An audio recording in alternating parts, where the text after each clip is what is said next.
na-realize ko na lahat tayo nasa trial and error phase. Hindi natin alam kung tama ba yung ginagawa natin o kung meron ba tayong mapapala sa mga desisyong nagawa natin. Yung realization na lahat tayo merong pinagdaraanan, na lahat tayo first time dito sa mga bagay na to, doon natin marirealize na lahat tayo pantay-pantay. Kaya mahirap rin na i-compare yung sarili natin sa iba kasi mali mo yung chapter 1 mo, chapter 10 na pala niya.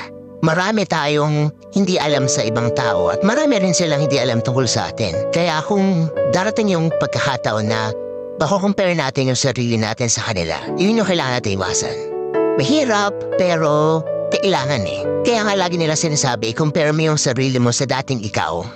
Kasi dun mo makikita kung nag-improve ka ba, kung meron ba nangyari na maganda sa buhay mo, yung realization na lahat tayo may pinagdaraanan. Doon tayo nagiging pantay-pantay. Lahat tayo may hinaharap. Kaya huwag mo i-pressure yung sarili mo sa nangyari sa ibang tao. Kasi may sarili kang labang pinagdaraanan. May sarili kang path na tinatahak.